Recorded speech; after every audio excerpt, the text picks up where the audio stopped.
السلام عليكم ورحمة الله وبركاته. أخيارta sharafta leh soo dhowaada. Waana bilaabaynaa. Barnaamijka caawa aan u ballansannahay wuxuu yahay barnaamij runtii aada muhiim u ah oo dhalinta Soomaaliyeed aan ugu talagalay in ay ka faa'iidaystaan barnaamijkaasoo runtii qofkii fahma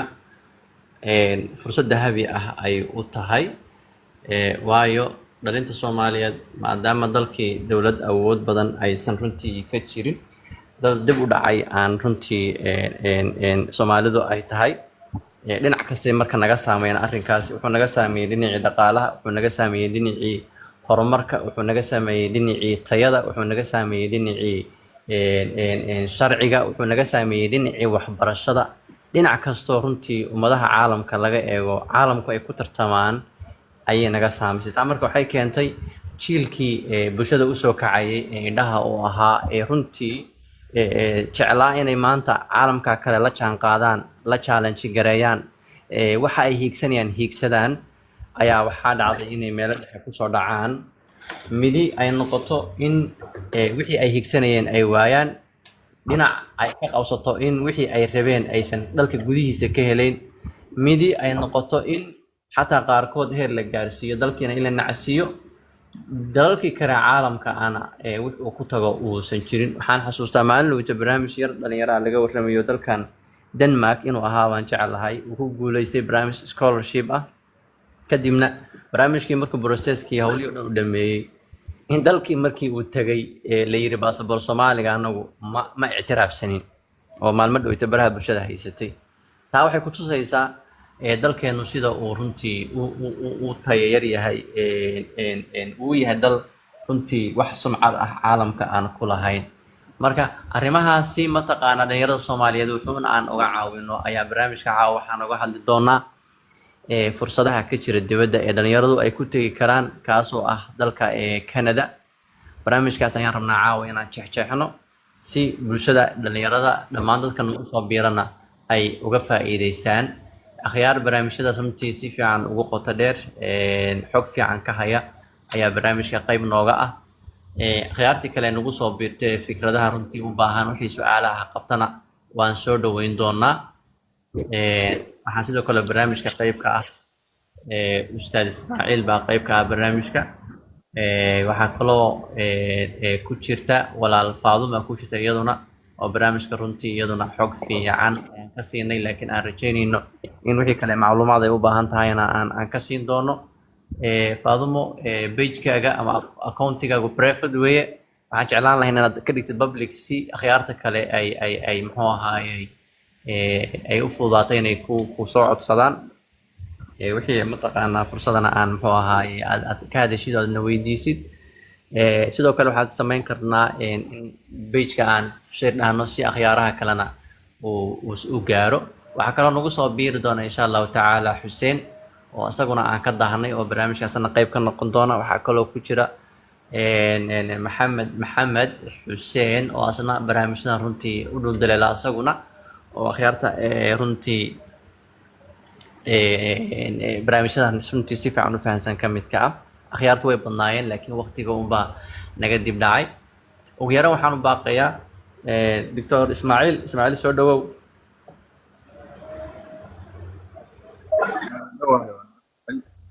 baan u maqlayaa, waan dhowahay. Masha Allah. Jawiga magaalada ka waran, cimiladu say tahay? Dhowaad baan galnaa u malaynayaa marka. Kuleel yaraa iska jira laakiin waa iska nimcaysannahay. Masha Allah. Ilaahay nimcada ha idin siiyo wixii dhibaataan aad ka qabto. Faaduma soo dhawow walaal adiguna.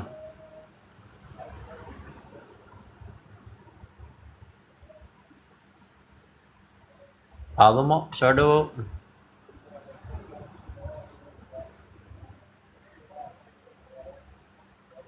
mashquul weeyaan rajaynayaa. dhowr daqiiqo waxaan sugaynaa Xuseen iyo Maxamed inay nagu soo biiraan, kadibna toos baan u bilaabaynaa. Ismaaciil, maalmahan maxaa barnaamijyadaas update oo ka haysaa inta aanan barnaamijka nuxurkiisa aanan u gelin?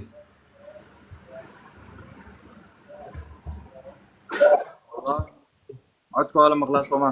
si fiican kule anu waa ku maqlaa. badan way maqlayaan saafilayo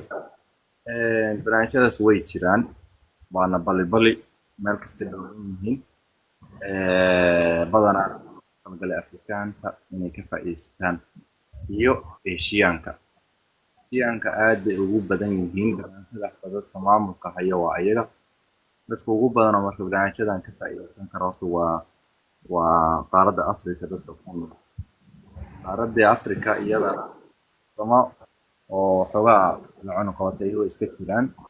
sida Nigeria oo kale sababtoo ah wadamada aan dhibaato ku hayaan laakiin inta ka soo hartay waa dad loo baahan yahay aan aad loo daneeyo wey marka sidaa marka aad bay u anfacayaan qaar ka mid ah UN-ka u diiwaan gashan yihiin qaar ka mid ah waa iska bareefa laakiin hay-ado waaweyn bay hoos tagaan marka kuwaasoo dhan marka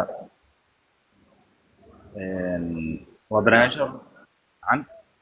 anaga ka Soomaali ahaan baa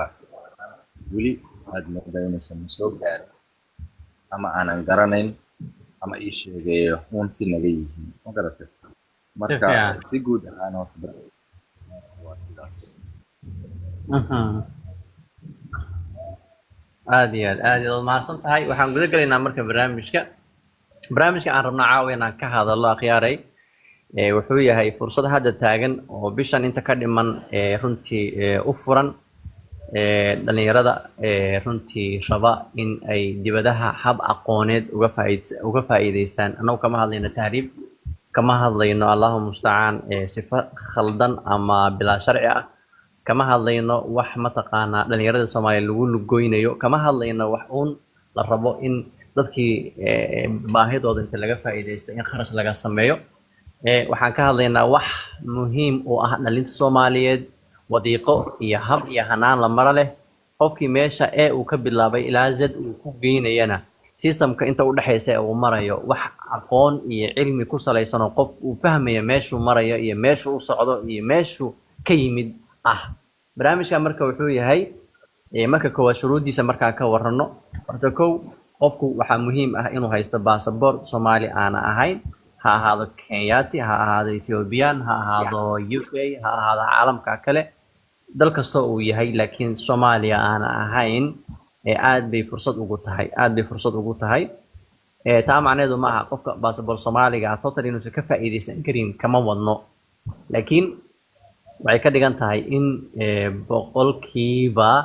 85 la fili karo qofkaasi inuusan ku guuleysanayn sababtuna ay tahay dadkii fursadaha isku dayay in aan hayno oo ku guuldareysay kaliyana ay ahayd inuu baasaboor Soomaali haystay laakiin dokumentiyada iyo wadiiqada uu maray iyo habkii iyo systemkii kulli ay ahaayeen waxa taacidii safaaradahaas joogay ay ammaaneen bogaadiyeen runtii ay u riyaaqeen laakiin halka shay dadka ka reebay runtii tareenka wada saarnaa ay ahayd kaliya inuu dhalashada Soomaaliyeed uu ahaa waana waxyaalo runtii qof kastoo Soomaaliyeed oo rabo inuu caalamka hiigsado qalbi jab ku ah niyad xumo ku ah dareensiinaysana runtii in caalamka marka la eego iyo Soomaaliya marka loo eego meelo aad u kala fogna kala joogno marka taasi waa taas midda labaad waxay tahay in qofku uu yahay qof aqoon leh ugu yaraan jaamacad bilaabay ha dhameeyo ama yuusan dhamaynin laakiin shaqo muxuu ahaaye jaamacad bilaabay taa waxaan ka wadnaa qofkaasi inuu awood u leeyahay luqadda Ingiriiska inuu ku hadlo waayo dadka loo tagayo dadka lala falgalayo dadka lala xiriirayo dadka muxuu ahaaye lala hadlayo dadka wax loo bandhigayo waa dad luqadda Ingiriiska ay aad muxuu ahaaye runtii u yaqaan taa macnaheeda kama wadno in dad luqadda Ingiriiska kaga fiican u tagi doontin maya laakiin koo waxaa jiri doona adigu aad luqadda Ingiriiska markaad ku hadashid aad uga aqoon badnaan doonto laakiin waxay tahay in adigii tuka cambaarle meeshii aad ka noqono qof luqadda isticmaali karo waxa uu rabo sharxi karo waxa ka guuxaya cabiri karo waxa la rabo soo bandhigi karo waayo barnaamijkan waxaa qayb ka ah oo dadka qaar fursad loo siin doonaa inuu qofku innovationka iyo hal abuurka uu hayo uu runtii soo bandhigi karo taa marka waxay qasab ku noqonaysaa qofkii qof educator inuu yahay qof aqoon runtii darajada koowaad gaaray ay tahay darajada koowaad markaan ka hadlayno ma aha dugsi hoose iyo dhexe sare ma aha waa darajada koowaad ee jaamacadda abaaj waxaa loo yaqaano ama digriiga taana waa qodobka labaad qodobka saddexaad waxay tahay in uu yahay qof soo shaqeeyay ama hadda shaqeeya weliba aad waxaa loo jecel yahay dadka hadda shaqeeya gaar ahaan dadka u shaqeeya hay-adaha caalamiga ah ama hay-adaha localka ah local NGOska waxaa loo yaqaano ama xarumaha dowladeed ama kuwa sida gaarka ah loo leeyahay waxaad caan ka ah dalka oo kale markaan eegno Soomaaliya oo kale waxaa caan ka ah shirkadaha ugu waaweyn waxaa ka mid ah Golis oo kale Somtel oo kale ka mid ah waxaa kaloo ka mid ah Hormuud oo kale Ayankan waxaa kaloo ka mid ah shirkadaha laga shaqeeyo Amal Banki oo kale Dahabshiil oo kale siiwad shirkadaha waaweyn oo kale qof ka shaqeeyo oo kale aad bay u fiican tahay waa marka aan ka hadlayno waxyaalaha sectorka gaarka loo leeyahay sidoo kale haddii xafiis dowladeed uu ka shaqeeyo isaguna waa fursad qaali ay u tahay haddii hay-adaha internationalka uu shaqeeyo ha ahaato Save Children UNHCR OCHA IOM whatever ay tahay haddii UN ay tahayna runtii aad bay fursadani qaali kugu tahay sidoo kale qodobka marka sidoo kale waxaa ku jirta iyaduna haddii local NGOs ka shaqeysid gaar ahaan waxaa aad loo jecel yahay dadka u dhaqdhaqaaqa arrimaha dhalinyarada u dhaqdhaqaaqa arrimaha xuquuqul insaanka u dhaqdhaqaaqa horumarka bulshada u dhaqdhaqaaqa isbedelka cimilada waliba waxyaalaha aad ka hadda runtii loo daneeyo sanadahan laga soo bilaabo 2024 aad loo daneeyo 2026 wixii ka dambeeyana aad loo daneyn doono waxaa ka mid ah waxa la yiraahdo climate change-ga dadka cimilada in muxuu ahay waxyaalahan wasaqda lagu sii daayo ka dhiiriye ka hortaga dadka u oleeya aad baa runtii dadku ay u bogaadiyaan barnaamijyada ugu badan ee hadda dhalinyarada lagu casuumay aan ka warhayo shakhsiyan akhyaarta kalena ay ka warhayaan barnaamijkan nagula jira ayaa wuxuu yahay waxyaalaha climate change-ga oo aad helaysid barnaamijyo lagu casuumo oo aad ka qayb qaadanaysid barnaamijyo sidoo kale tababar lagu siinayo ah online ah ama waxa loo yaqaano waxa la yiraahdo muxuu ahaayay fogaanta waxbarashada fogaanta la yiraahdo ama kuwa la yiraahdo fellowship oo kooban iyo xataa la gaaro marka qaarkood in lagu leeyahay lacagta xataa ku iman lahayd barnaamijka ka qayb qaadan lahayd kadibna aad ku laaban lahayd waa laga bixinayaa just waxaad samaysaa kaliya marka koowaad tigidhka iska soo bixi adigu barnaamijkana imow barnaamijyadii ugu dambeeyeen ka xasuusto uu ka mid ahaa barnaamij hadda inuu dhacay aan rajaynayo ka dhacay Ethiopia ka dhacay oo dawladihii fursadaha ka faa'iideysan karay ay Soomaaliya ka mid ahayd oo aan rajaynaya akhyaar barnaamijka qaybka ah iyaguna ay runtii u dhunduleelaan oo ay xog ka hayaan marka dadka noocyadaas kala duwan ah iyaguna fursad bay u tahay oo waa shuruudaha la rabo waxaana laga wadaa in qofku wax caalamka uu la hortago in la heli karo laakiin ma shaqaysid luqadii ma taqaanid jaamacad heerkeed maada gaarin just waxaad rabtaa uun kaliya inaad dalalka aadid somehow way adkaanaysaa waayo waxaa lagu dhihi doonaa iisay soo qor maxaad barnaamijkan ku dooratay maxaad dadka la hortagi doontaa maxaad nagu soo biirinaysaa marka wax dadka kale aad ka gedi kartid waa in ay jirto waa markii caalamka aan ka hadlayno taana waa qodobka kale ku jira meesha asaguna wuxuu yahay runtii in qofkaasi uu yahay qof waana qodob laga boodi karo laakiin isna muhiim ah oo ah qof uu yaraan khibrad leh khibradda waxaan ka wadnaa sanad ama 2 sano inuu soo shaqeeyo dee waxaan uu ka hadlayo uu dadka u bandhigayo in muxuu ahaay wax uu fahansan yahay aqoon uu leeyahay ay tahay imahaas ayaa ugu muhiimsan oo shuruudaha laga rabo qofku inay tahay waxaa la isweydiin karaa dalku waa dalkee intaa kadib dalku waa Canada barnaamijkuna waa barnaamij sidii seminar oo kala ah lagu casuumayo ma aha isxambaar ma aha istahriibin ma aha muxuu ahaay qof la leeyahay waa xaaskaygii kala weeyo saan weeyo ma aha waa barnaamij educator ah aqoon lagu qaadayo aqoon lagu maalayo aqoon lagu muxuu ahaay dooranayo marka waa barnaamijkaas muxuu ahaay casuumaadaas marka waxay soconaysaa hadday ugu badato waa 1 asbuuc bay soconaysaa inta badanna way ka yaraataay oo waxay noqotaa 5 beri qaarkood 3 beri bay noqdaan qaarkood 2 maalmood bay noqdaan laakiin kan hadda aan ka hadlayno ugu yaraan waa 5 beri haddii aysan ka badanin fursadaha marka qaaliga ah ee barnaamijkan ku jirta waxay tahay in barnaamij degdeg ah oo hadda inta aad apply garaysid isla hadda lagu leeyahay isla hadda soo diyaari ma aha waa barnaamij bisha lixaad ee sanadka 2026 dhici doona muxuu ahaa bilaaban doona. taasi marka waxay fursad kuu siinaysaa inaad isa sii diyaarisid, inaad isa sii qaabaysid, inaad noqotid qof muxuu ahaaye shuruudihii laga rabay iyo waxyaalihii uu buuxin lahaa iyo waxyaalihii uu dadka la hortegi lahaa iyo wixii uu runtii laga rabay system ahaa oo dhan uu maro. waxa ugu horeeya laga rabana qofka ay tahay waxaa la yidhahdo bank statement. Canada oo kale markii la tagayo waxyaalaha aadka loo daneeyo ee qofka laga fiiriyo markii fiisaha aad codsanaysid baa waxay tahay in lagu dhihi doono bank statementigaagii aawayey na tus. waxyaalaha la rabo markaas inuu qofku kasii taxadaro. barnaamijkana aad ku garanaysid inuu yahay barnaamij runtii dee aqoon ku salaysan baa wuxuu yahay bank statementiga waxaa laga fiiriyaa qofka sanad lama fiiriyo, waxa ugu yaree la fiiriyo waa 6 bilood ee ugu dambeysay. barnaamijkuna hadda waxaan ku jirnaa bishii 10aad wuxuuna dhici doonaa bisha 6aad ee sanadka 2026. marka 11aad iyo 12aad already hadda 10aad way dhamaatay. marka 11aad oo November ah iyo December oo 12aad ah markii lagu daro waxaad haysataa 8 bilood.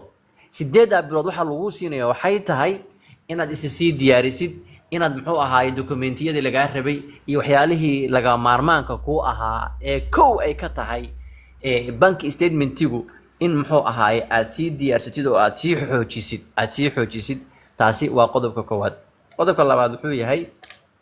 isna la rabo inuu qofku iska sii runtii habeeyaa waxay tahay waxaa macquul ah xarumaha ama meelaha aad sheegan doontid dhihi doontid waan ka shaqeeyaa in lala hadli doono baa dhici karta safaaradda Canada markii dokumentiyada loo diro, laakiin 100% ma dhacdo, laakiin way dhici kartaa. waana waxa la yiraahdo dokumentiyada qofka xoojiya waxaa kamid ah hadduu qofku xaas yahay dadka kale waa laga jecel yahay waayo waxyaala ku riixaya inuu soo laabtay kamid tahay. waxaa kaloo kamid ah qofku inuu haysto muxuu ahaaye hanti maguurto ah oo kale waxyaalaha qofka caawiya kamid tahay waayo waxay fahmaysaa safaaraddu in qofkani hanti oo ku qasbaysa inuu dalkii kusoo laabto inay jirayso oo uusan dalkii kusii dhex dhuumanaynin. waxaa kaloo kamid ah waxyaalaha xoojiya qofka in uu yahay qof shaqeeyo oo kale mushahar fiican qaata. marka lagu leeyahay marka waxyaalaha lagu dooranaya waxaa kamid ah inaad shaqaysid waxay tahay dadkan safaaradda jooga markii dokumentiyada ay baarayaan waxyaalaha ay ka fiirinayaan waxaa kamid ah mushaharka aad qaadatid. waxay isweydiinayaan marka mushaharkani ma yahay qofka mid ku riixi kara in uu shaqadii uusan ka tegin oo ku soo laabto. waxaan rajaynayaa inaad maqlaysaan. xogaa waa iska hadlayaa may maqashaan?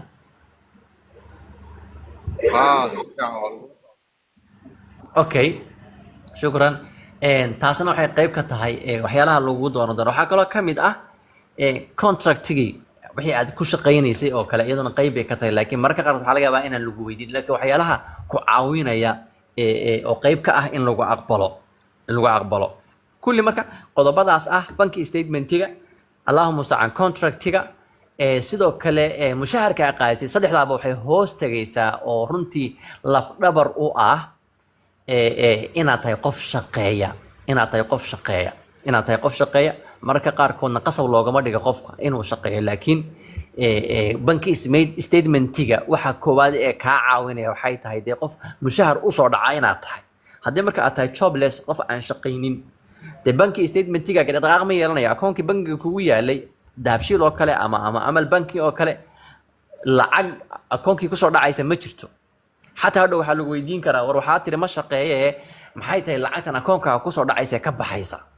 marka iyadana muhiim bay u tahay inaad shaqaysid, laakiin qasab ma aha qofku waqtigaas barnaamijku uu apply garaynayo in uu shaqeeyo, laakiin wuxuu dhihi karaa waan soo shaqeeyay cadaymahaygii dokumentiyadiina waa kuwana oo khibradii aad sheegatay baad ku xusaysaa. imahaasa shuruudaha runtii ugu muhiimsan. waxaana aad uga adkeynaa dhalinyarada barnaamijyadan jecel in baasabor Soomaaliga runtii ay aad runtii isaga ilaaliyaan waayo dhabarku ku jabinaya baasabor Soomaaliga xaqiiqda markaan ka hadalo. marka saas aan leenahayna ma aha inaan Soomaalinimadii nacayno akhyaaray, ma aha inaan Soomaalinimadii ka soo horjeedno. waan jecelahay dalkayaga, waan jecelahay dhulkayaga, waan jecelahay dadkayaga, laakiin markii baasaboorkaagu uusan tayo lahayn, markii baasaboorkaagu uu dadka caalamka kaa reebayo, waxaad ku qasban tahay inaad baasaboorkii bedeshid ma aha jinsiyadaadii inaad bedeshay. waayo waxaad arkaysaa oo runtii akhyaar badan oo hadda Canada jooga khiyaarta taqaanay nooga warranta waxay leeyihiin xataa qaarkood rabbiga abuuraan ku dhaartay waxay ku leeyihiin xataa ma yaqaanaan ingiliishka sida loo qoro iska daa inay ku hadlaan haddana Canada ay joogaan Mareykankay joogaan UK bay joogaan maxaa gaarsiiyey baasaboor bay haystaan ajaanib ama dal kale ah oo Soomaaliya aan ahayn kiiba marka wuxuu ka caawiyey fursadii qofkani uu helay in uu si fudud uga faa'iideysto marka imahaasa ugu muhiimsan waa waxyaalaha laga rabo waxaa isweydiin kartaan marka oo su'aalo ka iman kara sidoo kale kharash ma igu baxaya kharashka se igu baxaya se intee buu la eg yahay labada mawduucba insha Allah taala akhyaartan fursadda siinayna su'aalaha na weydiin doona kadibna waan ka jawaabi doonaa balse imahaasa ugu muhiimsan aad baan u mahadsantihiin soo dhawaada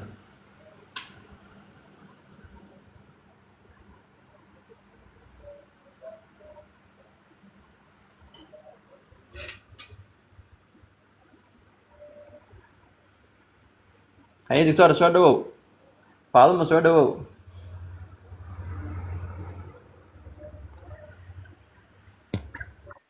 waa mahadsan tahay Sadiiq gruubka kale soo agaasimay kulankan horta fursadan quruxda badan leh way fiican tahay laakiin halka caqabada ugu weyn ee hadda Soomaalina inay haysto waxa waaye baasaboorkeena inta marka loo gudbaan su'aasha ku weydiinayo ay noqonaysaa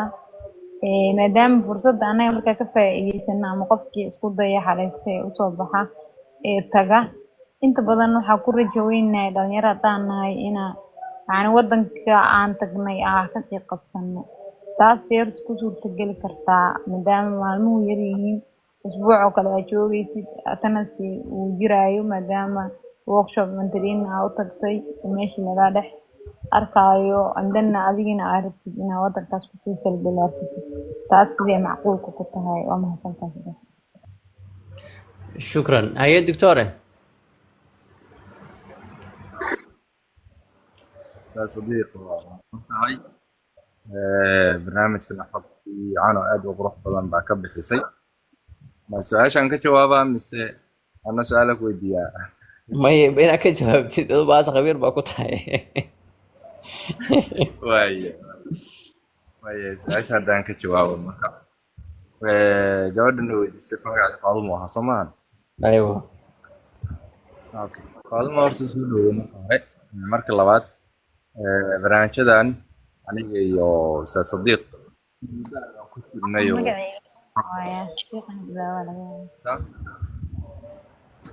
Maryan waay magaceeda sorry sorry Maryan hadi waayahay haddaan u laabto jawaabta su'aasha barnaamijyadan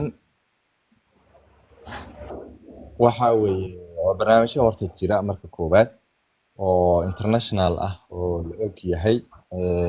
systemkooda iyo waxooda dhan marka u soo laabatid anaga dhalinyarada haddii barnaamijka ay helaan waxay jecel yihiin wadamo fiican maadaama ay tageen inay kasii gudbaan ama ay degaan wadankii ay isku dhiibaan wax noocaas ah su'aashu waa taas marka qofkii meesha taga oo barnaamijka ka qayb gala maadaama attendance uu jiro ma isdhiibi karaa muxuuse samayn karaa su'aashaada saasaan u fahmay soo maahan fiican waayahay jawaabta waxay noqonaysaa horta fiisahaaga ugu horeeya aad qaadanaysid wadanka uga bixaysid wadankaas aad ku tegaysid waxaa lagugu dhufanayaa 3 bilood dowladahan Yurub iyo Mareykanka iyo Canada isku wada dar iyo Australia oo gaar ah all waxay ka sameyn yihiin fiiso 3 bilood ka yar ma bixiyaan majority-gooda 3 bilood weeye 9 maalmood bay kugu dhufanayaan fiisaha 9 kaas maalmood waxaad haysataa marka fursad ah inaad wax walba aad rabtid inaad ku dhamaysatid 3daas bilood gudahooda ama 9 maalmood dhexdooda waxaad samaynaysaa marka barnaamijka aad ka qayb gashid 7 maalmood uu soconaya kan ugu badan qaar ka mid ah 15 bay soconayaan laakiin kuwan hadda miiska inoo saaran badanaa 3 maalin ilaa 5 maalin bay socdaan marka hawsha ka dhamaato waxay samaynayaan qolyaha barnaamijka keenay oo barnaamijka wata system u diyaarsan baa jira oo ah qofka inay eelaboorka ka soo qaadaan eelaboorka ay geeyaan systemkaasi ku shaqeeyaan marka waqti bay soo dejinayaan waxay ku leeyihiin anaga xilligaas ayaan waxaan diyaarinaynaa baskii eelaboorka kaa soo qaadi lahaa misana kugu celin lahaa maalinta bixitaanka labadaas system bay ku shaqeeyaan marka maalinta imaanaysid haddii maalmihii oo baska shaqeynayay ay tahay eelaboorka markaa saa ugu soo degtid ayagaa banaanka kugu sugaya baskii kugu qaadayaan hotelkii aad degi lahayd ayaa lagu geynayaa barnaamij markuu dhammaado oo bixitaankii la gaaro waxay dhahayaan isla sidii anaga beri baan maalinteena noogu eg tahay wixii ka dambeeya baskii waa diyaar qofkii horey rabaa inuu ka laabto baska waa u diyaarsan yahay xilligaas uu baxaya eelaboorkana xilligaas uu tagaya marka dhowr bas baa u shaqeeya dhowr waqti bay kuu sheegayaan tusaalahan subaxii 2 bas baa shaqeynaya duhurkii bas kale galabkiina 2 bas oo kale marka xilliyadaasay soo dejinayaan waxay ku leeyihiin qof walba u baahan bas geyn lahaa ama taxigii geyn lahaa ii sheegeen eelaboorka waa u diyaar afaan Soomaan marka qofkii intaas aan rabin marka xuriyad buu haystaa waxa la leeyahay adiga baskaas hadaad raacin magaalada waa geli kartaa yani ayagu ma ahan immigration ma ahan oo khasab kuma dhahayaan ilaa soo bax wadankaaga ku laabo kuma dhahayaan aad fahanteen baan filayaa kaliya waxay ku siinayaan option ah ma ku geynaa eelaboorka mise waa sii joogaysaa oo maalinta aad howlaha dhamaysatid eelaboorka adiga iskaaga u tagaya intaasay ku siinayaan marka waxaa leedahay aniga iskayga u aadaya lacagteeda anaa ku baxsanaya waxba uma baahni okay sidaasay kaaga wareegayaan hotelka aad degan tahay kaliya ku saameynaya oo ah maalin baa lagu sheegayaa isla maalinta baska aad baxaysid baa hotelka waxaa leeyahay qof ku hari kara ma lahan marka hotelkaas laga yaabaa inuu ku saameeyo adigoona meelna ku diyaarsanayn baa laga yaabaa inuu waqtiga kaa dhaco oo hotelka aad degneed badanaa hoteladaasna waa aad bay qaali u yihiin calaa maalin bay waxay ku dhufsanayaan ku dhawaad $100 ama $150 maalintii ku dhufsanayaan marka taas baa laga yaabaa xogaa yar inay ku saameyso laakiin haddii aad dad sii wacatay ama meelo kale sii diyaarsatay maalinta baska xilligood la qabanayo buu ku egyahay hotelkaaga isla maalintaasna waa sii baxaysaa qoladii kuu diyaarsaneed ama family ha ahaato ama asxaab ha ahaato ama qofkii kuu diyaarsan baa aadaysaa ama hotel ka jaban baad raadsanaysaa oo degaysaa marka 3 bilood gudahooda cid ku soo qabanaysa ma lahan cid ku soo raadinaysa ma lahan fiisahaagana wadanka saarta ugu maraysaa marka horta qolyahaas meeshay kaaga dhamaatay kadib adiga option iska leh inaad joogtid inaad isdhiibtid inaad shaqo raadsatid inaad waxbarasho gashid optionka adiga iska leh waxaad doontid markaas kadib baad ku dhaqaaqaysaa hadda waxaan malaynaya inaad fahantay aad iyo aad si qurux badan baad runtii wadadii kale oo aan lahaa ama yani istaabka ku xiga maxaa tiri Maryam mase hawsha intaasay ku egtaa maxaa tiri Almar ku celi su'aasha يعني steps kale ama yani haddaad doonayo wadanka inaad sii joogo ama meelo kale doonayo caawimaad kale miyaa jira mase hawsha intaasay ku idlaatay oo linkigan oo xagga inaa ku tago training qaato wixii ka dambeeya wax kaleeto ma jirto oo galeyna okay anaga hadda barnaamijka aan sharxaynayo waa kaliya tagitaankaas iyo barnaamijka aad ka qayb galaysid kuma jirto maxaa ku xiga sidee meesha u joogayaa sidee ugu noolaanayaa sidee wadanka usii dhexgelayaa kuma jirto taas waa adiga iyo la qabsigaaga iyo sidaad u dhex gashid haddii aad u baahan tahay faahfaahin dheeraad ah oo idinka maxaa ka ogtihiin qaabka wadanka loo sii galaya haddaad leedahay iyadoo waa su'aal kale laakiin qolyahan hadda linkiga aan sheegayno ayaga intaasay ku eg tahay maalinta barnaamijka uu kaa dhammaado ayagana dhankooda uu kasoo dhammaado meeshaas ha ku kala haraysaan marka saasaan u fahmay su'aashaada adigana waa fahantaa u malaynaya su'aal ku darsanaa waa fahmay baasaboor Soomaali maadaama u badannahay anaga Soomaali nahay qaab noocee dad ku tagay historiga ma lahaaya baasaboor Soomaaligaas haddii uu qofku doonayo inuu ku xareysto maxaa caawin karo yacni probability uu soo bixi kara se intuu noqon karaa. okay aad baa umahadsan tahay baasaboor soomaaliga waa ku xareysan kartaa barnaamijkana wuu ku soo baxayaa inkastoo lacag ay ku weydiinayaan markaas boqolkiiba 60-70 wuu ku soo baxayaa barnaamijka boqolkiiba boqol kuma dhaxayo dhibka jira wuxuu yahay markuu soo baxo kadib baasaboorkaaga fiisa ma ku helaysaa meeshaas way meesha caqabada taagan haddii ay noqoto marka soo bixitaan keliya hadday tahay su-aashaada haa wuu ku soo baxayaa barnaamijkan waadna ku xareysan kartaa laakiin hadday tahay markuu ii soo baxo kadib ma ku tegi karaa baasaboor soomaaliga jawaabta iyadoo fudud waa maya kuma tegi kartid sababta meesha aad maraysid waa safaaradda markaad tagtidna waxay ku weydiinayaan baasaboorkaa wadatid markaad u sheegtay inaad Soomaali aad tahayna rejection bay ku siinayaan wayna ku diidayaan lacag kastoo kaa baxday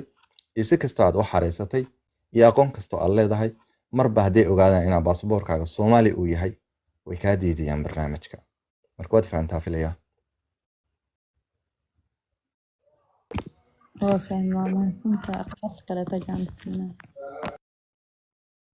ما سنت هذا مضن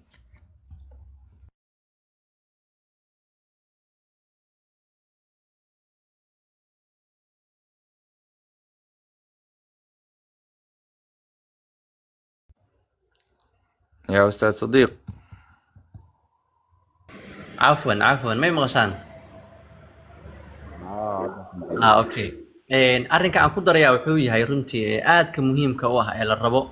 in la fahmo diiradana la saaraa wuxuu yahay Ustaad Ismaaciil oo aad runtii ugu nuuxnuuxsaday dad waxaa jira hadda dibadaha dadka dhaha waan geynaa ama waan geynaynaa lacagaha ay ka qaadaan runtii aad ay aqli ka fooq u tahay waxaad maqlaysaa 40,000 baa lagu qaadayaa 20,000 oo kamid ah waa inaad hadda keentaa oo sii hormarisaa qofkiina waxaa laga yaabaa duruuftiisa iyo hawlihiisii inaysan muxuu ahaay u saamaxayn taa waxaa ka sii daran qofkii waa la hayin kicinaya hami baa la gelinaya kadibna sanad markuu daba wareega waxa la markii dambe barnaamijkii waa isla kacayo waa gubtay barnaamijkan marka asagu wuxuu aad uga qurux badan yahay ogana wanaagsan yahay waxay tahay rajo fog oo qofkii horta shuuliya shal ama gelayo waxa kasta marka hore way cad yihiin aqoontaadii baad maalaysaa xogtaadii baa gudbisanaysaa isla xogtaadii baa lagu aqbalayaa isla markaa la aqbalo waa lagula soo hadlaya waxa leeyahay barnaamijkii waan ku aqbalay ee waxaad samaysaa barnaamijka lacagtii aad kaga qayb geli lahayd soo dirso waa system sax oo aad fahmaysid lacagtii markaad dirsatid haddana waxaa lagu leeyahay waa lagula soo hadlayaa haye invitationkii aad barnaamijka kaga qayb qaadan lahayd waa kana asagiina bal u fiirso hadalka u fiirso haddana markii xogtii lagu siiyo documentigii lagu siiyo oo visualka ay rasmiga ahaa ayaa haddana waxaa lagu leeyahay war safaaradda tag xogtaada gee xogtii markaa geysid lagu oran mayo maxaa ahaayey barnaamijka ku socotid muxuu yahay balse waa lagu soo dhaweynaya haddana markii lagu soo dhaweeyo ayaa haddana waxaad samaynaysaa system kale lagu sii gudbinaya waxaa leeyahay safaaraddii foomkeedii baa lagu siinayaa foomkii baad buuxinaysaa foomkii baad ka bahalkii shakhsiyan adigii baa buuxinaya xogtii markaad gelisid adigii iyo safaaraddii baa toos u wada xariiraya bimacnaa meesha waxaa ka baxaysa rabaa inaan idin iftiimiyo khiyaaray wax khabaan la yiraahdo iyo wax magafal la yiraahdo iyo wax dulmi la yiraahdo meesha kuma jiraan wax system ah academic ah qof kastoo caqli u saaxiib ahna uu fahmayo kaliya marka halka pointi ee runtii la rabo in dhalinyarada Soomaaliyeed ama bulshooyinka Soomaaliyeed lagu baraarujiyo wuxuu yahay caqabada ugu weyn ee haysata waa baasaboorkeena aqoontii aad maashay iyo cilmigii aad maashay iyo wax kastoo aad maashay waxaa lagu ciilayaa kaliya inaad baasaboor Soomaali wadatid taas waxay keenaysaa 90% in laga diido laakiin taa macnaheedu ma aha 100% waa lagu reebayaa ma aha laakiin maadaama akhyaar tagtay aan naqaano midii 2 3 iyo 4 aan ahayn oo barnaamijka inta ka qayb qaateen doonay oo la aqbalay oo laakiin baasaboorka lagu soo diiday maadaama ay jiraan ma rabno dhalinyaradii Soomaaliyeed inaan ku hodno ma rabno inaan ayagii ku niyad jibino barnaamijka kale muhiimka asna meesha ku jira wuxuu yahay barnaamijka hadda ku baxay muxuu ahay uu ku soo baxo lagu aqbalo fiiri airportkii waa laga soo qaadayaa waxaa lagu dirayaa baskii ku soo qaadi lahaa hotelkii aad ku degi lahayd waa laga bixiyay oo waa lagu sii qabtay marka ma wareegaysid oo ma baarbaaraysid oo war xageen maraa dhihi maysid sidii qof diblomaasi oo kale lagu soo dhaweynayaa hotelkii baa lagu dejinayaa intii barnaamijku uu socday oo dhan cuntadaadii waa la qabaa already waa lagu sii diyaariyey kood baa lagu sameeyey xataa dhar baa lagu sameeyey ku gaaro uniform xiran doontid kadibna barnaamijkii baad ka qayb qaadanaysaa inta barnaamijka aad ka qayb qaadanaysid kama walwalaysid meelaa siixatid marka kama walwalaysid muxuu ahaay meelaa cunto ka cuntid waxaagii oo dhan waa lagu qabaa intaa waxaa kuusii dheer oo doctor ismaaciil uu noo sheegay oo iyadana ku jirta meesha 3 bilood fiisa ah baad haysataa marka kama baqaysid in lagu dhaho war bari laabo waxaad kaloo fursad u haysataa isla barnaamijku markii uu dhammaado la soo afmeero horta shahaada lagu siin doonaa waxyaalaha la rabo in la fahmaya ka mid tahay shahaada waxaa lagu siin doonaa international ah oo inaad barnaamijka ka qayb qaadatay ayaa lagu guddoonsiin doonaa oo berri ka maalin markaa barnaamijkii aad dib dambe haddana u ablay garaysid in xataa ay dhici karto oo xataa waxyaalaha dadka naqaano dad ka qayb qaatay oo runtii barnaamijka qaybka ah waxay tahay in markii mar barnaamijka ka qayb qaadatid oo lacag aad baxsatid in marka labaad ee lagugu casuumo wax lacag aan lagaa rabin oo hotelkii free lagugu dejinayo oo cuntadii free lagugu siinayo oo qof diblomaasi kale lagaa dhigayo taasina waa taas midda kale ku jirta waxay tahay 3 bilood fiisaha hoos imanaysa waxay tahay haddii qof barnaamij rabay kale inuu u gudbo aad tahay fursaddii aad ku gudbi lahayd baad haysataa haddii ehel meesha ay kuu joogeen baad u tegaysaa haddii system hore lagu sii diyaariyey baad sii geli kartaa haddii aad rabtid aan ku dare inaad fakatid aad carartid fursaddii baad haysataa haddii aad rabtid inaad is dhiibtid way kuu furantay fursaddii way kuu furan tahay haddii aad rabtid inaad soo laabatid iyaduna way kuu furantay taa marka macnaheedu waxay tahay barnaamijka markii aad muxuu ahaaye uu kuu dhammaado cid ku canjajuubayso ku garbaynayso ku qasbayso barashar ku saarayso ku cadaadinayso ku dhahayso waryaa barnaamijkii uu dhamaaday socod dalkaaga ku laabo ma jirto in dhano waxaa tahay mas-uulo diblomaasiyo kale ah waa lagula muxuu ahaay lagula dhaqmayaa taa marka waxay ku fududaynaysaa oo la rabaa inaan fahanno iyaduna in dalkii aad sii geli kartid macluumaad aad ka sii raadin kartid haddii aad rabtid inaad dalkii tiraadi isdhiibtid inaad isdhiibi kartid haddii aad rabtid inaad kasii baxdid ilaa fiisa 3 bilood haysataaye inaad kasii tegi kartid marka waa barnaamij run ahaantii dhalinyarada Soomaaliyeed aad muhiim ugu ah dadka barnaamijyada noocaan ah aqoonta u lehna xaqiiqatan anu waxaan xasuustaa yar China joogay oo dadka muxuu ahaay dadka alaabaha dadka u soo dhidhiibay u soo iibiyay ninkaas hadda ka hor barnaamij anu aan ka warhayay oo dalka Kuuriya ah buu hayay oo macluumaadka haya asagoo ma hayo laakiin macluumaad buu ka hayay kadib akhyaaran aqaano baa ila soo hadlay waxay ninka noocaas aan aqaanaa kadibna barnaamij noocaas uu noo sheegay hadaan barnaamijyada ku dhex jiray barnaamijkaas ma muxuu ahaayay noo soo ogaatay markaas waxaan ku yiri muxuu yiri wuxuu yiri barnaamijkaas aan idin hayaa marka barnaamijkii in ana idin ablay gareynay ana idin dhameynay laakiin waa in aniga lacag gaar ah isiisan fiiriya waa macluumaadkii kaliya in lagu sheego anagu marka waxyaalaha aan rabnaa waxay tahay dhalinyarada Soomaaliyeedna aan rabnay inaan u faa'iidana waxay tahay khiyaaray in fursadaha jira aan dhalinyaradii Soomaaliyeed lagu canaadin aan lagu dulminin aan looga faa'iideysanin balse ay noqdaan dad wacyigoodii iyo fursadoodii heli kara sida ugu fududna uga faa'iideysan kara baasaboor Kenyaatiina heshidna way ku fududahay xaqiiqda marka laga hadlo baasaboor Ethiopiana uu ka sii fudud yahay in la helo Kenyaatiga maadaama baasaboor Soomaaligaagii uusan tayo lahayn waad ku qasban tahay casriga maanta 2025 la joogo waad ku qasban tahay inaad baasaboorka Soomaaliyeed aad bedeshid qofkii hab khaldan u fasiraya isaga u taala waayo markaad saatiraada Soomaaliya waa uga baxaya ayaad waxaad fahmi doontaa macnaha uu ku fadhiyo baasaboor Soomaaliya inaad haysatid iyo dhibaatada uu ku geysan doono baasaboor Soomaaliya inaad haysatid marka xaaladahaas oo dhan waa muhiim ah in lagu baraarugo la fahmo lana rabo dhalinyarada Soomaaliyeed inay kaga faa'iideystaan soo dhaw doctor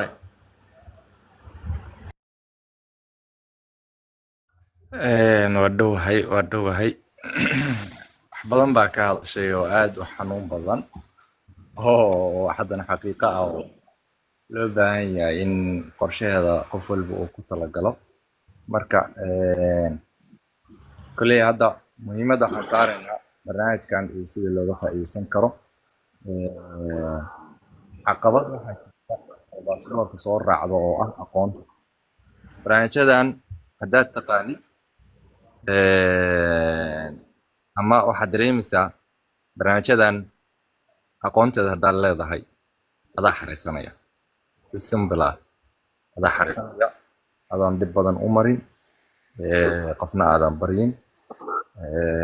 luqadda hadaa taqaanid adaa xariisan kara laakiin soomaalideena ma aaminsanin inaan wax xariisan karno cilada ugu weyn haysatana waa taas waana sababta oo dad badan fursad ugu heleen inay dhahaan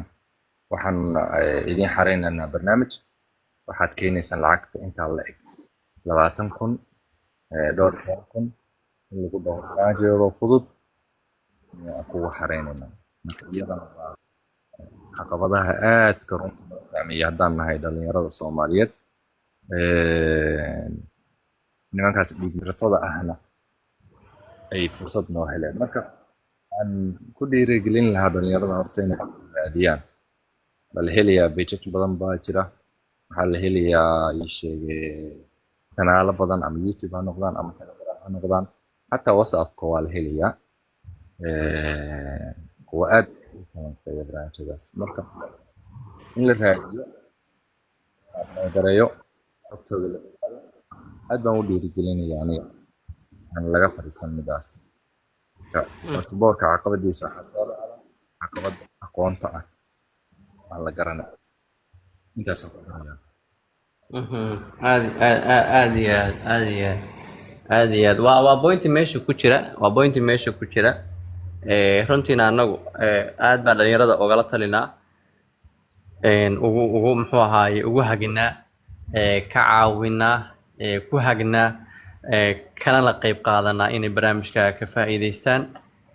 waana barnaamij u baahan runtii inay dhalinyaradu fahmaan waxa hadda anaga ahaan in hadda online soo galo online soo galo live aan soo galo aan muxuu ahaaye waqti ku bixinana wax kale ma aha waa xanuunka aan ka soo marnay wey xanuunkii marka ma rabno in dhalinyarada Soomaaliyeed ayaguna ay maraan ma rabno dhalinyarada Soomaaliyeed inay maraan ma rabno waxaan rabnaa xanuunkii anagoo aan soo marnay iyo canaadkiina lagu sameeyay barnaamijyada noocan markay nagu cusbaayeen in dhalinta Soomaaliyeed ee hanka aan anagu xambaarsanin oo kala xambaarsan in aan muxuu ahaaye loo geysanin waa pointiga koowaad ee run ahaantii nagu riixaya barnaamijyada noocan ah inaan muxuu ahaaye ka hadlo sidoo kale qaarkood waxaan xasuustaa foomka muxuu ahaaye Canada oo kale marka la buuxinayo wax sahlan ma aha dhibaatada naga martay Ilaahay baa ogaa si marka dhibaatadaas dhalinyarada kale Soomaaliyeed ee u baahda aysan iyaguna rafaadka u marin oo aan loogu canaadin ayaan muuqaalo dhan oo dhammaystiran oo saacado soconaya aan ka soo duubnay kadibna aan baraha bulshada u soo dhignay si ay uga faa'iideystaan marka pointigeena koowaad wuxuu yahay in dhalinyarada Soomaaliyeed ay runtii ka faa'iideystaan fursadahaas ay u dhug lahaadaan isla markaana sida ugu fudud ay uga faa'iideystaan guud ahaan intaasaan runtii ku goorinaa waxaana kaloo runtii fursaddan ku dhex jirtaa waxay tahay ma aha wax lagu dagayo ma aha wax lagaa faa'iideysanaya ma aha oo wax tilaabo kastoo aad qaadaysid aad ka warhaysid meesha u qaadaysid iyo muxuu ahaay stage-ka aad maraysid ama levelka aad maraysidna aad la socotid oo wax indha la'aan aad ku socotid aysan ahayn marka koowaad waa lagu hagayaa ilaa iyo meesha u dambaysa waa lagu hagayaa markii aad gaadhid safaaradiina wixii ka dambeeya adaaba hawshaada maamulanaya waxa kharashka ka baxaya walaa tigid baan lagu soo qabanin adaa doonanaya walaa fiisa adiga aan lagu soo qaadin adaa soo qaadanaya walaa jawaabtii baan cid kale aysan kaaga jawaabin adaa jawaabtii helaya marka waa wax ku salaysan aqoon waana sababta lagu yiri shuruudaha laga rabo qofka waxaa ka mid ah inuu luqadda Ingiriiska akhrin karo waayo dadkan kula hadlaya English bay ku hadlayaan marka dad tiraahdo warka alay oo muxuu ahaay ifasir kii aad tiri ifasir laftigiisa xogtaada xadaya waayo waxaan xasuustaa barnaamijka markuu igu xusbaa waxaa dhacday yar Ethiopia jooga oo qaar hadda joogta meesha la yiraahdo Canada ay yaqaaneen oo u qabtay balanta u qabtay Canada ay u socdaan qaartaasna laakiin barnaamij ma aan ahayn waxay u buuxiyeen balanta Dr. Ismaaciil codka ma xiri kartaa waxaa dhacday cafwan waxaa dhacday marka waxay u qabteen balantii safaaradda markay tegayeen bay balantii u qabteen qofkaas aan la hadlay wuxuu igu yiri ninkaas wuxuu iga qaatay $10 $10 waxay iga qaatay waxay tiri wuxuu igu yiri wuxuu ii diiday in maadaama qof aqoon-yahana aan ahay in habkii ballantan loo qabsanayay uu ii sheego ama uu i tuso. wuxuu igu yidhi lacag baan ka samaynayaa, seen kuugu sheegayaa marka. markaas waxaan ku yidhi buu yidhi waniyahow adigu lacag ka samee maxuma kuma diidani, anu lacag ma rabo inaan ka samaystee, waxaan rabaa walaalo adi berri waan ku weyn karaaye in aan anigu shaksiyan wallaahi bilaahi talaahi inaan cid kale u sheegaynine aniga markaan berri balan kala qabsanaya in adigu soo maro walaalo ma rabo, waad dhiman kartaa, waan iswaayi karaaye waxaad samaysaa ii sheeg. xaaraan bay kaa tahay buu yidhi. ninkii noocaas ahaa baa khiyaarta igu soo xireen. waan la hadlo waxaan ku yidhi ballanta waxaan rabaa Canada habka loo qabsado inaan qabsadee iga hag. adi $20 ilaa ii soo dirtid buu yidhi, wax aan kuu sheegayo haba yaraatee ma jirto. bal fiiri, waa keliya ballan qabsigii. ka warran marka qof aad tiri foomka Canada barnaamijyada looga qayb qaato sida muxuu ahaaye barnaamijyadaas foomka loo buuxiyo intaasoo dokumenti baan rabaa inaad muxuu ahaaye igala qayb qaadatid. qofkaasi muxuu ku dhihi doonaa marka? haddii lacag uu kaa qaadi karo lacagtii buu kaa qaadayaa, haddii uu ku canaadi karo wuu kugu canaadayaa, haddii muxuu ahaaye uu kuu diidi karo uu ku lugeyn karo uu ku lugeynaya. marka waxaasoo dhan si aysan dhalinyarada Soomaaliyeed u marin ayaa waxaan u sameynay muuqaaladaas, kadibna si fudud uu qofkii muxuu ahaaye u raacayo, kadibna linkigii barnaamijka uu ka geli lahaa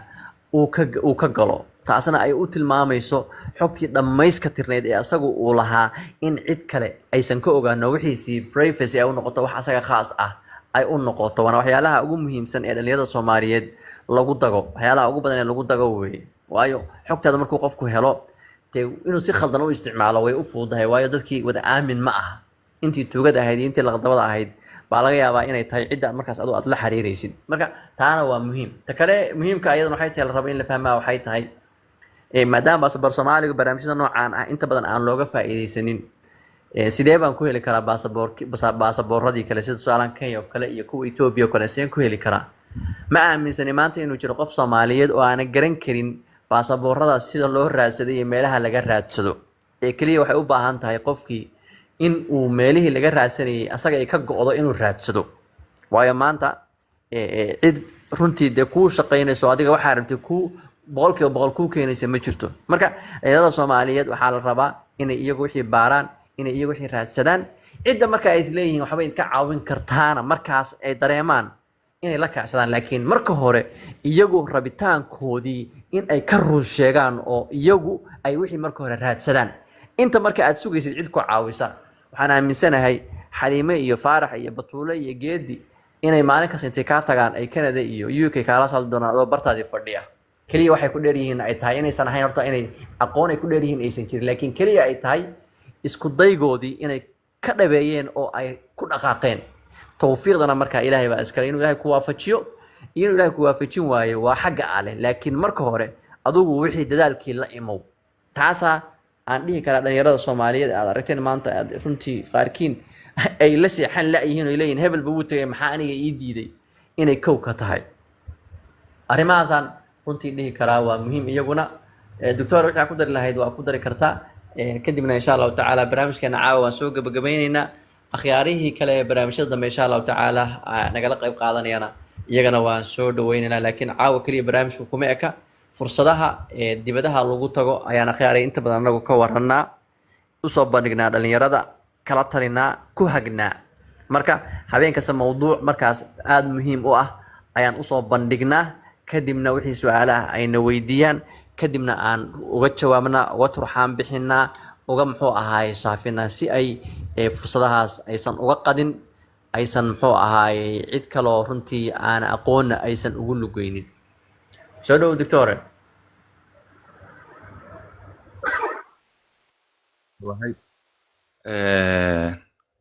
kaliya waxaan dhihi lahaa barnaamij fiican weeye. habeen baan mawduuc soo qabsano, waqtigana aan soo dheereyna kaliya aan waa daahnay. hadda waa xili dambe 5:20 Soomaaliya dhexdeeda. ani intaasaan dhihi lahaa bis. مواضيعنا waxay noqdaan kuwa aad xiiso u leh. intaas uga baxaya. aad baa mahadsan tahay walaal Maryan. waxaan malaynayaa khadka ka yara liita. haddii maqlaysana insha Allah taala waxaan leenahay wixii mataqaanaa dambe ee su'aal ah ee aad qabtid iyo wixii mataqaanaa shaafiyeyn ah إن شاء الله تعالى ونلا سعون دونتا مريم wax su'aal miyaa qabtaa waa mahadsantihiin Sadiiq iyo Dr. Ismaaciil sida ugu dadaaleysaan inaad fursad siisaan dhalinyarada diyaarka oo ah inay aqoontooda at least meel ku gaaraan. Marka waxaa ku dari lahaa su'aal ah ma jiraan hadda Canada yani hadda program furan hadda Canada waa ma jiraan wadamada kaleeto ma la heli karaa waqtiyada la heli karaa iyo midka hadda furan laftirkiisa qofkii isku dayo dadaalo baasaboor kaleeto inuu helo ama haysto ahba ma la hagahayaa oo yani ma loo tilmaamaa dadka qaar baash markay ku cusubta waxyaabo badan ay laftirkooda gacantooda iskaga qaldi karaan marka to Z ma lala xareynayayo at least mentor ama coach ma loo noqonayaa sida qaabka wax u xareysanayaan waa mahadsantihiin laba su'aal oo kusoo koobaya doctor soo dhawo aan ku daro markaas waayahay su-aasha laba su-aal weeye is saaran tan hore haddaa ku hormaro barnaamijyo kale ma jiraan wadamo kale ma jiraan su-aasha noocaas ay ahayd way jiraan haa bil walbana barnaamijyaa soo baxa wax ku xiran ma ahan waqti labadii bilood kasta barnaamij baa soo baxa oo beejajka rasmiga ah haddii aad raadisid waad helaysaa bil walbana fursad cusub baa soo baxda barnaamijyada qaar way iska agdhow yihiin barnaamijyada qaarna waqti baa u dhexeeya marka hadda sanadkii hadda waa gabagabo 12aad waxaan ka wadaa 10aad baa hadda la joogaa 11aad ilaa 12aad waxaa laga yaabaa barnaamijyada inay yaraadaan laakiin bisha koowaad wixii ka dambeeya ilaa bisha 5aad ilaa bisha 6aad waxaa soo baxaya barnaamijyo aad u fara badan waana sanadka bilowgiisa badanaa furmaan oo barnaamijyadan kuwa seminaarada ah xilliga sanadka uu dhammaanayo oo hadda xiliyadan waxaa furma kuwa waxbarashada ah kuwa waxbarashada marka waxay u xun yihiin waqtigooda dheer tusaalehaan hadda haddaa xariisatid waxaa laga yaabaa wuxuu kuu soo baxayaa bisha 5aad sanadka dambe ama 6aad baa jawaabta helaysaa si toosana waxaad uga qayb galaysaa bisha 8aad ama 9aad marka scholarshipka intaas ku xun yahay laakiin seminaarada kuwa ah xiliyada hadda sanadka sii dhamaanayo waxa muddo inay yaraanayaan sanadka bilowgiisana ay aad u soo bataan ilaa laga gaaro bisha 6aad ilaa bisha 7aad kadib haddana kuwa kale oo waxa soo baxaya oo laba bilood u dhaxeeya ayaa soo baxaya wadamadan way badan yihiin kaliya Canada ma ahan Europe bay aad ugu badan yihiin Australiana marmar bay soo baxdaa isla kuwan ayagoo ah Mareykan horta isku dayin sababtoo ah waa balli oo aad bay u badan yihiin kuwa Mareykanka lagu qabto laakiin si looga qayb galaa aad u adag marka laakiin kuwa ka fudud waa Canada kuwa ugu fudud Canada waxa soo raaca Europe iyo Australia meel dhexaad ah intaas way horta kuwa barnaamijyada waqtiyada ay soo baxaan iyo meelaha ay u badan yihiin midda ah ma la hagayaa maadaama dadka ay cusub yihiin aysan garanayn Sadiiq baa bilaabay barnaamijkaas video ka sameeyay waxaan isleeyahay marka videoyadaas dadku ku filan yihiin haddii lacala ay ku filnaan waayaan oo loo baahdo wax ay sheegeen faahfaahin ah kolay Sadiiqna waa diyaar anigana diyaar baa ahay waan iska warhaynaa oo dad iska agdhow baan nahay marka kolay faahfaahintaas Sadiiq baan u deynayaa oo dhanka caawimaada ah Sadiiq aad baa mahadsan tahay waa soo sheegay doctorko barnaamijyadaas aad bay u soo baxaan pointa kuma laabanaya tan ah caawintana isla hadda barnaamijkan hadda taagan now annaga u taagan inaan dadkii ka caawino min bilow ilaa dhammaad marka koobaadna dadka kuma fasaxno waayo systemkii markaad garanayn waxoogaa khalad yar oo kaa dhacay baa barnaamijkii oo dhan kaa halayn kara marka si qofku uusan marka ugu horeysa wixii uusan niyadjab ugala kulmin annagaa hagna annagaa barnaamijkii kala qayb qaadana annagaa u turxaan bixina barnaamijkii markuu isugu fariisto oo barnaamijkii la dhaho wallaahi boqolkiiba lixdan waa qaybtii ugu horreysay waa la dhameeyey ayaan asagii ku wareejinay waxaan dhanahay wakataa xogtaadii adigu isa sii wad laakiin marka bilowga ah qofka kuma sii dayno maadaama la rabo inuu qofkii runtii garan karo communicationkan la sameynayo qof aad perfect ugu ah oo su'aalahan la weydiinayo iyo say u dhacayaan iyo luuqadii laftigeedii maadaama ay lafdhabar u tahay la rabo dad aad u fahansan inay muxuu ahay barnaamijka qofka ay ku hagaan waayo waxaan ognahay inagu si kastoo aan jaamacadaha u dhigano luuqadda runta markii laga hadlo awoodda ma saarno just wixii macallimiintu ay sheegi jireen un baa naga guuxayo how are you iyo I'm fine oo kale oo just xataa habka loogu dhawaaqayo aanan inoo saxsanayn marka si khalad faadix ah oo qofkii barnaamijkiisii dhannaa ka burburinaya aanan loo samaynin qofka farta kama saarnay annaga u hagna qodobka labaad ee asaguna keenay inaan qofka ku sideyn baa waxay tahay waxaan xog baxaysa weeye xogtaada marka kaa baxda haddii aad isdaba barisid oo tusaale ahaan baasaboorkaaga oo kale keliya xataa ID-giisa aad khaladid ama dheydka aad dhalatay aad khaladid ama hooyada oo kale aad khaladid hadhow xogta labaad ee bixin doontid iyo taadii horaa laisku fiirinayaa haddii marka iskeeni weydo flog baa lagu saaraya waxaa leeyahay ninkani waa bes waxa qofkani waxaa weeye waa qof been sheegaya oo waxa uu sheegayaba runba isa ka ahayn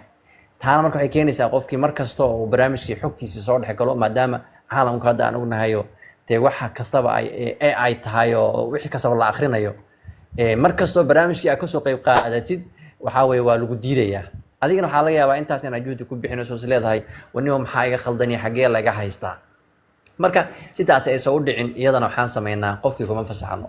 midda u dambeysana waxay tahay waxaan waa system runtii markii la fiiriyo markii laga fiiriyo adag waayo fooman baa la buuxinayaa kanada oo kale barnaamijyadeeda waxaa ku jira qoyskiina adiga ahaan walaaladaaba xataa lagu leeyahay qor oo ugu yaraan 8 qof baa lagu leeyahay qor magaciisii oo saddexan dhalashadiisii dheydkiisii waxa uu ka shaqeeyo waxa isku tihiin haddii xaas aad tahay oo kale waxaa lagu leeyahay foomka familiga buuxi oo kale lagu leeyahay waa inaad taqaanaa qofkii haddii nin aad tahayna xaaskaagii haddii xaaskaagii haddaa nin gabar tahayna waxaa lagu weydiinayaa ninkaagii waa dheydkiisii waa baasaboorkiisii waa jinsiyadiisii waa meeshuu ku dhaca muxuu ku dhashay waa inta uu jiro waxaasoo dhan waa xog marka critical ah oo haddii aad yaraysatid hadhowtadii kaa daba imanaysa waayo dadka badanaa waxay is weydiiyaan markii interviewga ay gelayaan oo kale waa waxyaalaha aadka Soomaalidu ay uga baqaan waxa ay uga baqaana wax kala ma aha xataa luqadda ma aha waxay uga baqaan baa waxay tahay xogtii ay gudbisteen ma yaqaanaan xogtii uu gudbistay qofkani ma yaqaan wuxuu ku leeyahay waniyo hebel miyaa ku daray mise waan ka reebay talo hebel daada u qoray maxay ahayd dad marka jaantaan rogana maadaama aan nahay wuxuu ka baqayaa qofka interviewga markii lala yeesho waxa xogta la weydiin doono wuxuu ku jawaabi doono ayuu ka baqayaa wixii uu sheegtay inay ka hor timaado waa interviewga lagu sheegayana waxa weeye waa xogtii aad gashatay adiga meesha baa waxa laga weydiinayaa inay run ka ahayd inay been ka ahayd marka markastoo xogtii meesha aad galisay accurate aysan ahayn xog la hubo oo misdaaqiyad leh aysan ahayn isla adigiiba isdili doona oo waayo qof kuu qornaa walaalka waxaad dhihi doontaa ilma adeer baan nahay qof aad tiri muxuu ay tusaale ahaan kaba soo qaad Muqdisho ku dhashay waxaad dhihi doontaa Hargeysa ku dhashay qof aad tiri 2000 buu dhashay waxaad dhihi doontaa wuxuu dhashay 2015 marka wax aad u liita oo markii la fiiriyo muxuu ahaaye cilmi ahaan aad u fudud laakiin qofku markuu khaldo aad qofkii sumcad xumo ugu dhalinaysa marka si xaaladaha noocaas ay soo dhicin ayaan iyadana waxaan sameynaa in dadkii aan hagno oo aan processkii ugu adkaa aan ugu yaraan ka gudbino kadibna markii hawshu ay isku fadhiisato aan idhaahno waka barnaamijkaagii horay u wado ilaahayna ha kuu dhammaystiro waana marka safaaradda hawsheeda la gaaro laakiin inta ka horeysa oo dhan annagaa hagna annagaa muxuu ahaaye qofkii runtii xogihiisa oo dhan isku dayna inaan ka caawino 100% si aan barnaamijkii qofkii uusan ugu hungoobinoo uusan ugu guuldaraysanin imahaasa run ahaantii ugu muhiimsan ciddii kale markaa rabta inay muxuu ahaaye runtii laga caawiyo marka annagana soo codsatana waan soo dhaweynaa, waana caawinaa, waana ka qaybgelinaa ilaa iyo xad intii aan caawin karnana waan caawinaa waayo waxaan u taaganahay markastaba dhalinta Soomaaliyeed, dhalinyarada Soomaaliyeed inaan caawino waayo xaqiiqatan yaana kaftana loo qaadanin. Dhalinyarada Soomaaliyeed run ahaantii dhibaato aad u weyn bay ku jiraan, waxaa weeye arxan ma laha mararka qaarkood, ehel ma laha mararka qaarkood, cid u naxaysa ma laha mararka qaarkood, waayo waxaa laga yaabaa cidda ay maganta ka dhiganayaan ama ay arxanka bidayaan ama ay isleeyihiin aad ha ku caawiso in ayba jecel yihiin in ay lugoodo. Marka waa dhalinyaro dhibban marka dhalinyaradaas in ay run ahaantii aysan dhibaatadaas ciddii cadowga ahayd aysan gacantooda u gelin baan isku daynaa, isla markaana ay fursadaas uga faa'iidaystaan. Rabiica baan ugu soo birtay laakiin khadka ka go'ay baan rajaynaynaa. Intaasaan insha allahu tacaala barnaamijkeena caawa kusoo koobaynaa. Waxaan u mahadnaqaynaa akhyaartii barnaamijka nagala qayb qaadatay oo Dr. Ismaaciilka uu ka yahay. waxaa kaloo barnaamijka ku jiray gabar la yiraahdo Samsam Yusuf, iyadoo waxay codsatay inay barnaamijka dhageysato laakiin wax su'aalo ma qabay tiri, laakiin barnaamijkan jeclaa inaan ka qayb qaato, marka iyadana waan ka aqbalay wixii su'aalo inaysan aanan weydiinin, laakiin iyadu markasta fursad waxay u haysatay inay weydiin karto. iyadana waan soo dhaweynaa haddii hadda fursad halkii su'aal qabto. waxaan kaloo mahadnaqayaa walaal Maryam, waxaan rajeynayaa iyadana inay insha allahu tacaala wixii su'aalo ay ka qanacday, wixii dambe macluumaad ahna waad nala socon doontaa insha allah, anaguna waan kula socon doonaa. wixii akhyaar kale asxaabta kamid ee barnaamijka u baahanna waad nala soo nagu soo linki karayn kartaa, waad nagu soo hagi kartaa. waxaan rajeynaynaa inaan muxuu ahaay uga faa'iideyno. sidoo kale barnaamijku siduu Dr. Ismaaciil sheegay kan kaliya maaha, boqolaal kaloo barnaamij baa jira oo runtii iyaguna midba qayb qaabilsan, kuwa looga faa'iideystaa in muxuu ahaay hab online ah wax looga barto oo free ah oo adiga laftiga lacag lagu siinayo. qaar baa internship ah, qaar baa fellowship ah, qaar baa scholarship ah oo barnaamijyada aniga shakhsi aan galay runtii haddana aan jawaabta ka sugay ay ka mid yihiin, oo xataa scholarship master ah ayaa ku jiro hal senti aan lagu weydiinayn. waa marka waa fursado yaala, laakiin dhalinyarada Soomaaliyeed aysan ogeyn oo meesha hadda ay magafa marayaan. xaqiiqatan magafa ay marayaan oo intaasoo kun oo lacagood ay uga baxayso meel ka fudud oo aqooneed ay ka heli karaan, laakiin aysan ogeyn. marka fursadahaasaan guud ahaan rabnaa inaan uga faa'iideyno insha allahu tacaala. barnaamijyadan live-ka ah waan soo galnaa, waana soo geli jirnay, inkastoo maalmahan aan ka mashquulay. hadda kadibna insha allahu tacaala waan soo geli doonaa. akhyaartana waxaan ku boorinaynaa inay nagala qayb qaataan, wixii barnaamijya laftigooda ay hayaan nala soo wadaagaan, anaguna aan la wadaagno, online-kana ay nagala soo qayb galaan, live-kana la soo galaan, wixii mataqaanaa turxaan bixin ay nala turxaan bixiyaan. team isku xiran oo runtii barnaamijyadaas dadka uga faa'iideeya aan noqono ayaan jecel lahay. intaas ayaana kusoo koobayaa. waadna mahadsantihiin. haddii cid wax ku daraysa aysan jirin, kulankeena caawa intaas uu ku dhan yahay. insha allahu tacaala kulanka dambena waan idiin soo sheegi doonaa iyo mawduuciisa. waxaan rajaynaynaa in uu noqdo waqtigan ka horeeyo kama dambays 2 saac ama 3 saac noqda, si 1 saac iyo bar aan ugu jirno kadibna 4 saac iyo bar aan uga baxno. hadda waa saq dhexe, waa 11 markii dalka loo eego. Kenya oo kale hadda waa ufiid, Dr. Ismaaciil baa garanayo, waa ufiid oo waxaa weeye iyagu habeenkaas oo dhan waa la soo jeedaa, maalinta gelinkeeda hore oo dhan baa la hurdaa. laakiin Soomaaliya marka la eego haddii 4 saac la gaaro waa bas weeye. muqdisho kale ma garan karo oo caasimada iyadu, laakiin dadka gobolada jooga oo kale, tusaale ahaan Garowe oo kale, Boosaaso oo kale, Gaalkacyo oo kale, Qardho oo kale, Allahumma musta'aan, Cadaado oo kale, isku dar magaalooyinka dhexdhexe oo dhan dadka jooga haddii 10 fiidnimo la gaaro, iyagu wixii ka dambeeya waa seexdaan, waayo 6 subaxnimo shaqo laga rabaa. laakiin Kenya oo kale marka la fiiriyo waxaa weeye waa dadkaad garanayseen,